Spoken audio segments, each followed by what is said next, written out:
मैंने देखा है मोबाइल ज्यादा देखती है, इसीलिए छोटे छोटे बच्चे मोबाइल के बहुत बड़े शौकीन होते हैं। अगर मोबाइल को छोड़ करके रामायण पढ़ी जाए और गीता पढ़ी जाए, भक्तों के चरित्र सुने जाए या पढ़े जाए, तो वही बालक एक सुंदर बालक बनेगा, संत बनेगा, महात्मा बनेगा। मगर ये संस्कार आज नहीं रहे, क्योंकि ये संस्कार गुप्त होते जा रहे हैं। और ये संस्कार अभी कुछ हमें दिखाई देने, वरना आगे कुछ मिलने वाले नहीं है। इसलिए ज्यादा से ज्यादा धर्म की बातें आज कॉलेजों में सब कुछ सिखाया जाता है, मगर धर्म कर्म की बातें नहीं है, बच्चों के जीवन में नहीं है। कितना भी रुपया कमा लीजिए, कितना भी पैसा कमा लीजिए, मगर तुम्हारा जीवन हमेशा दुखी ही रहोगे, क्योंकि सुख पैसों में नहीं है, सुख तो अपनों में है, अपने रिश्तों में है। मगर आज वो टूटते जा रहे हैं।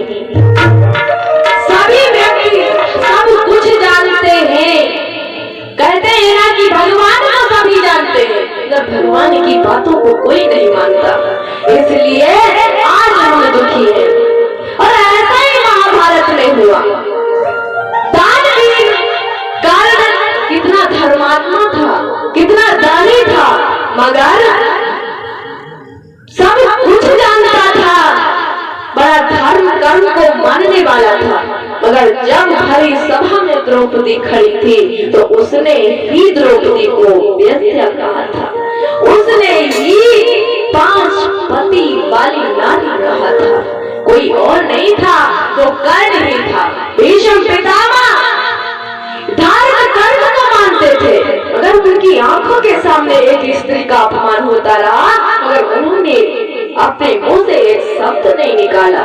धृतराज, अगर हम राजा हैं तो हमारे सामने अधर्म हो रहा है, उससे बड़ा पाप कोई नहीं है। सभा के बैठे थे, राज्य के राजा थे, उनके सामने एक स्त्री का अपमान हो रहा था, उन्होंने एक शब्द मुंह से नहीं निकाला। गुरु द्रोणाचार्य उस सभा में बैठे थे, गुरु थे, मगर उन्होंने एक शब्द नहीं निकाला। और एक गलती द्रौपदी से हो गई, जो उसने अंधे का अंधा कहा था। इसीलिए कहते हैं, अगर वो ये शब्द ना कहती तो शायद ये महाभारत का युद्ध ना होता। महाभारत का युद्ध हुआ तो सिर्फ पानी के लिए ही हुआ। पानी एक ऐसा बाण है जो जबान से निकल जाए वो कभी लौट करके वापस नहीं होता। इसलिए जब भी बोलो तो सोच समझ करके बोलो, कम से कम किसी के हृदय में ऐसा भगवान ना लग जाए कि उसका इस संसार से, उसका अपने रिश्तों से कहीं ये मन ही ना उठ जाए। और बहुत लोग कहते हैं, मैंने सुना कि भगवान को आज कौन जानता है, कौन देखता है, मगर हमें जहाँ तक समझ आता है, मैंने अनुभव किया है, जब कोई अच्छा नहीं होता, कोई नहीं दिखाता, तो सिर्फ और सिर्फ भगवान ही नजर आते हैं। तब हमें भगवान नजर आते हैं, तब हम भगवान को मानते हैं कि प्रभु अब हमारा इस संसार में कोई नहीं, अब तुम ही हो, अब तुम्हारे ही सहारे हम हैं। मगर पहले अगर भगवान को मान लिया जाए तो शायद ऐसा समय कभी ना आए। आइए चलते हैं कथा की तरफ। जिस समय कौरवों और पांडवों में बंटवारा हो जाता है, कौरव तो इधर आराम से अपने राजपाट में हस्तिनापुर में रहने लगे, और इन्होंने जो पांडव थे इंद्रप्रस्थ में मैं दानव को बुला करके बिल्लौरखंड नाम का महल बनवाया, जिसको बनवा करके तैयार किया। इतना सुंदर महल बना हुआ है, जहाँ फर्श थी वहाँ जल नजर आ रहा है, जहाँ दीवारें थी वहाँ ऐसा मालूम पड़ता था कि रास्ता हो, और जहाँ रास्ता था वहाँ कुछ भी नजर नहीं आता था। ऐसा अद्भुत महल बना हुआ था कि उसे कोई समझ ही नहीं पाता था। आज जब महल लेकर के तैयार हो गया तो पांडवों ने गृह प्रवेश के लिए यज्ञ रखा है। जब यज्ञ रख करके निमंत्रण भेजा है और निमंत्रण हस्तिनापुर में गया तो आज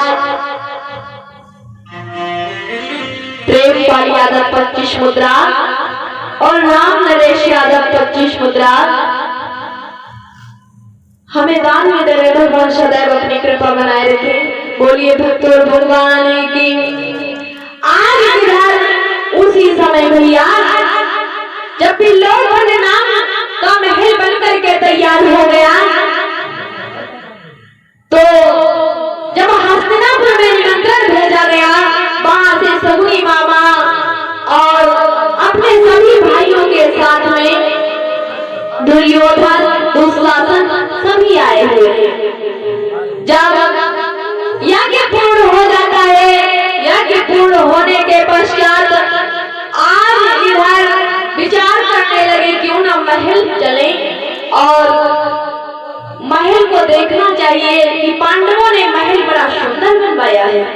उसी समय अपने भाइयों के साथ में दुर्योधन महल को देखने के लिए चल देता है और आज वो समझ नहीं पाया कि यहाँ पर जले या सूखा है, फर्श पर गिर जाता है। और इधर द्रौपदी अपनी सखियों के साथ में बैठी हुई ये दृश्य देख रही थी। उसी समय आज वो अपनी सखियों से कहने लगी, बहन देख रही हो कि कैसे इस संसार में अंधों के अंधे होते हैं। और क्या बोली, भगवान श्याम के इस जग में कुछ अद्भुत अंधे होते हैं।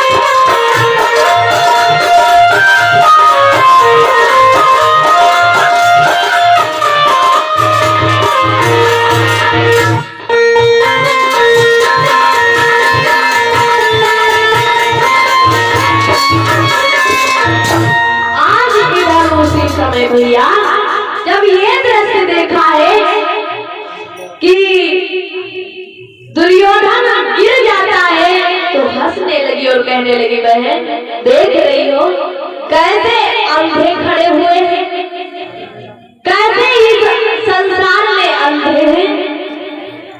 और हमें जहां तक पता है ऐसा मालूम पड़ता है कि अंधों के अंधे ही होते हैं जो सूखे में भी गिर रहे हैं। और ये शाप दुर्योधन ने सुन लिए और कहने लगा, द्रौपदी तुम्हें बड़ा घमंड है अपने पांचों पतियों पर, तुम्हें बड़ा घमंड है इस महल पर। तो सुनो, अगर मैंने भी तुम्हें नंगा न कर दिया तो मेरा नाम है दुर्योधन। ये प्रण करके वहां से दुर्योधन चल देता है। अब तो भैया उसी वक्त अपने भाइयों के साथ में मामा शकुनी के साथ में हस्तिनापुर को चला गया। और जब हस्तिनापुर को चला जाता है तो वहां बड़ा उदास रहने लगा। तो शकुनी मामा आ गए और कहने लगे, भांजे बात क्या है, हमें बात तो बताइए। मैं देख रहा हूँ जब से आप इंद्रप्रस्थ से आए हुए हो तब से बड़े उदास रह रहे हो, क्या बात है। उसी समय आज दुर्योधन रो करके कहने लगा, मामा तुम्हें नहीं पता है। और हमारे चाचा जी नैना चौहान स्टूडियो पिपरिया उमरिया से 100 मुद्रा इनाम में दे रहे। भगवान सदैव अपनी कृपा बनाए रखे। बोलिए वृंदावन बिहारी लाल की। और भगवान सदैव अपने भक्तों के भंडार भरते रहे। इधर भैया जब ये शब्द अपने मामा के सुने कि जब से मैं इंद्रप्रस्थ से आया हूँ तब से उदास रह रहा हूँ, रो करके कहने लगा मामा जी द्रौपदी के शब्द हमारे हृदय में आज भी चुभ रहे हैं। मैं उन शब्दों को भूल नहीं पाया हूँ मामा। उसने मुझे अंधे का अंधा कहा था।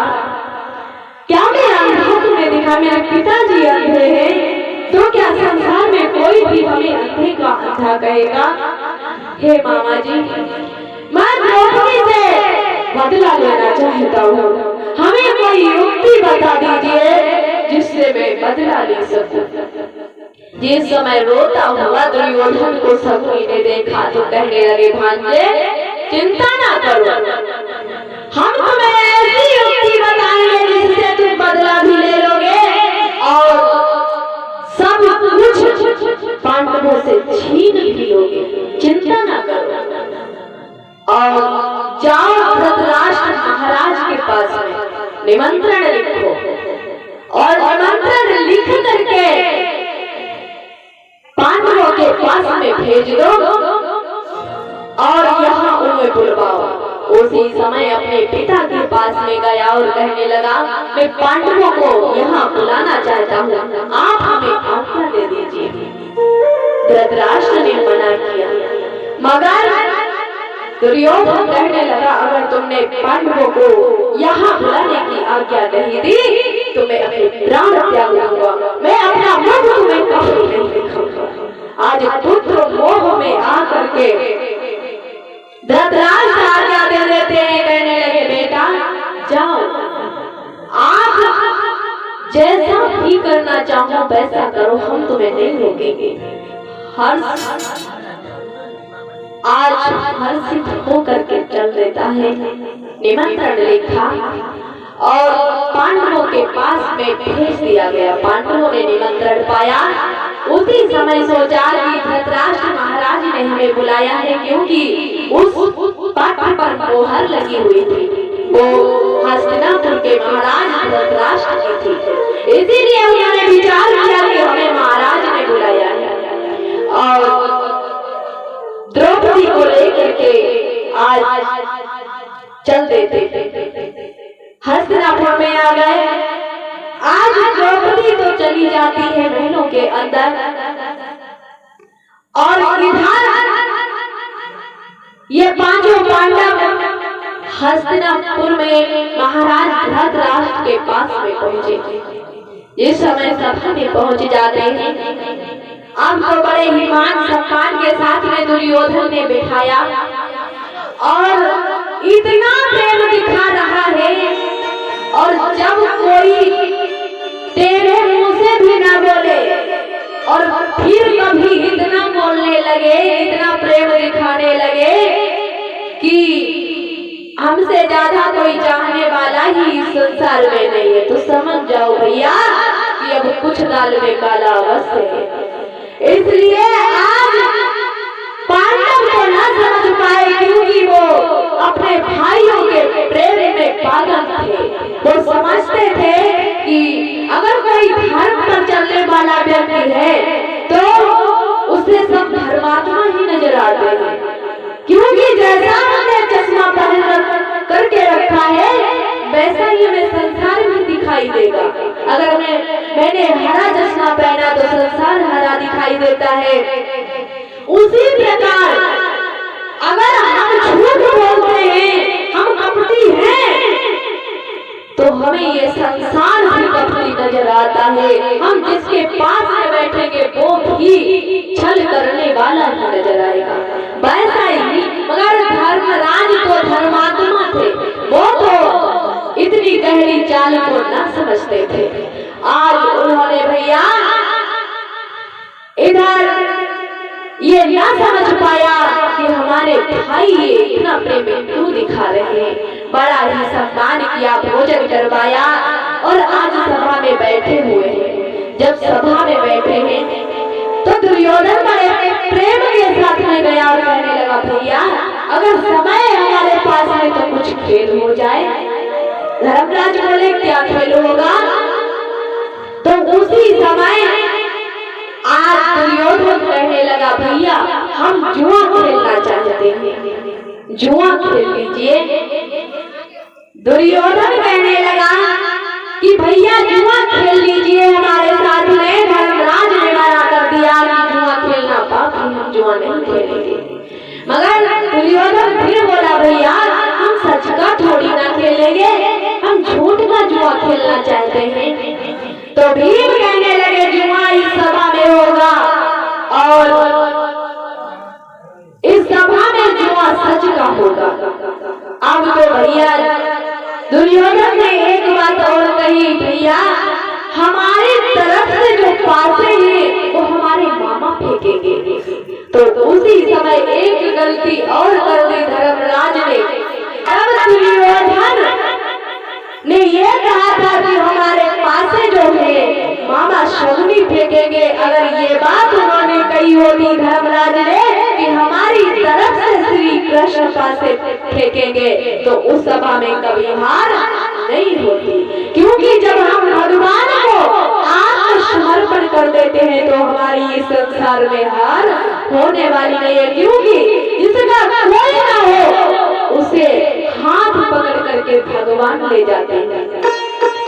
आज इधर भैया उस सभा में जुआ होने लगा, शकुनी पासे फेंक रहा है और सब कुछ धर्मराज हारते हुए जा रहे हैं। जब सब कुछ हारते हुए जा रहे हैं, और एक बात और बता दें, ये शकुनी जुआ में हारता क्यों नहीं था? ऐसा क्या उसके पास में था जो वो कभी जुआ में हारता नहीं था? ऐसे कौन सी ऐसी चीज थी? ये विचार करने वाली बात है। तो आइए चलते हैं थोड़ा पीछे की तरफ।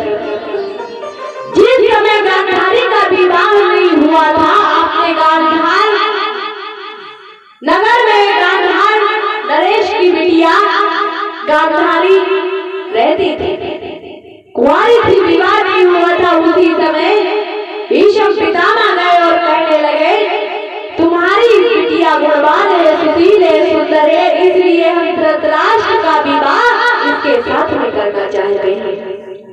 उसी समय जब ये शब्द कहे तो कोई पिता नहीं होगा जो ये चाहेगा कि हमारी बिटिया का विवाह एक अंधे के साथ में हो।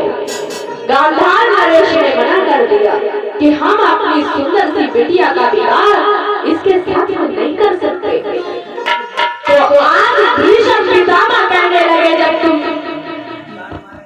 गांधारी का विवाह धृतराष्ट्र के साथ में नहीं कर सकते तो हम बल के साथ में गांधारी को लेकर के जाएंगे, मगर विवाह गांधारी के साथ में ही करेंगे।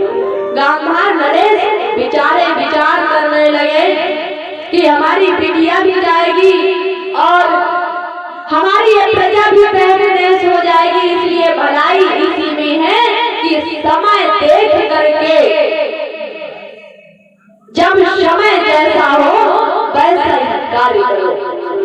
उसी समय भैया आज इधर गांधार नरेश ने धृतराष्ट्र के साथ में विवाह कर दिया।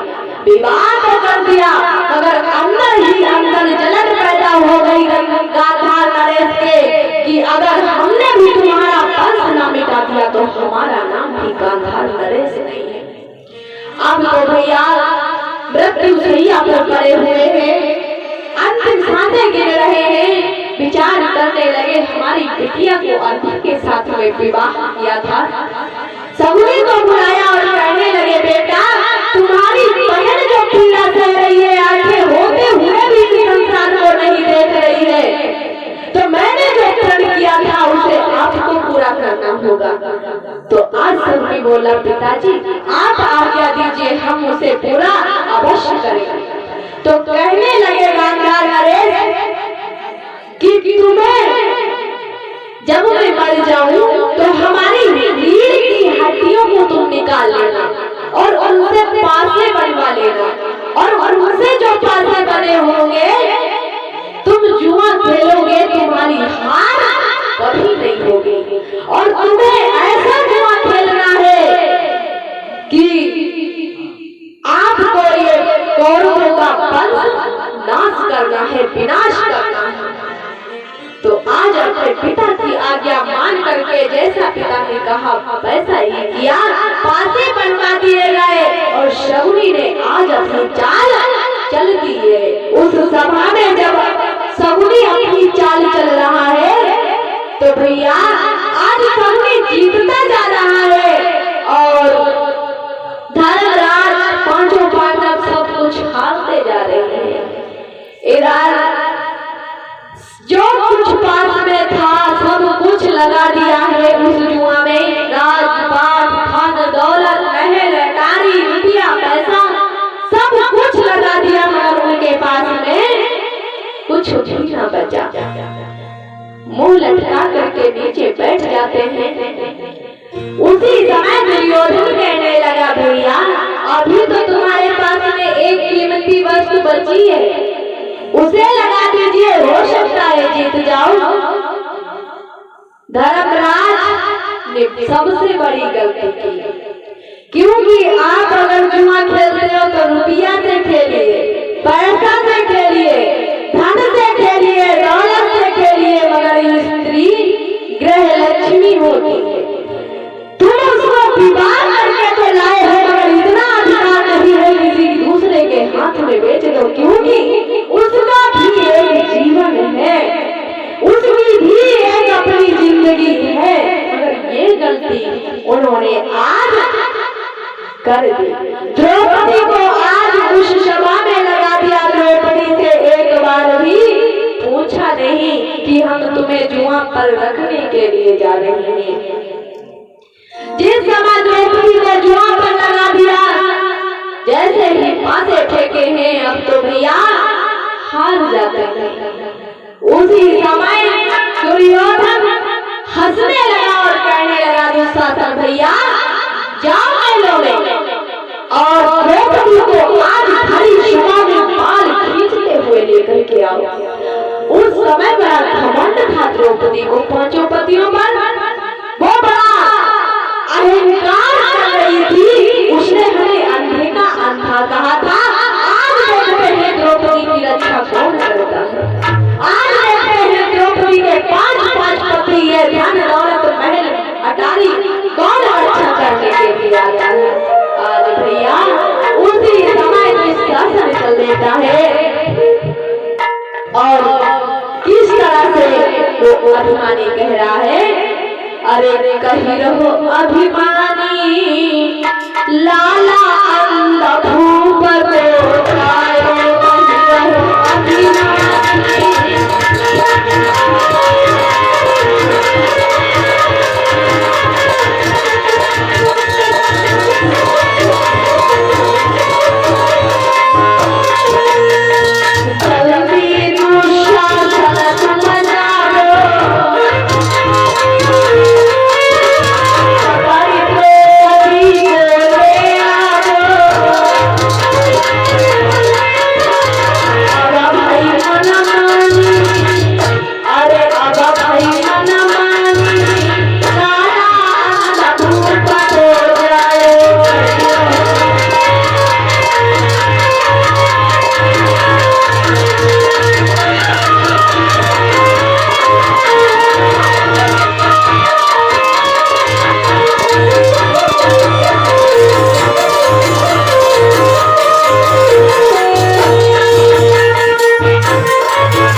आओ। आज देखेंगे कि द्रौपदी की रक्षा कौन करता है। अपने भैया की आज्ञा पा करके इधर दुशासन चल देता है और किस तरह से महलों के अंदर जा रहा है। अरे दुशासन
आइए भी तो यहीं पर कथा को विराम करते हैं और ठाकुर चाचा जी आप लोगों के बीच में आ चुके हैं और उनके मुखारविंद से आप लोग की पावन कथा को श्रवण करेंगे और सभी भक्त बड़े प्रेम के साथ में एक बार कीर्तन बोलेंगे। उसके बाद हम अपनी वाणी को विराम करेंगे। बोलिए वृंदावन बिहारी लाल की।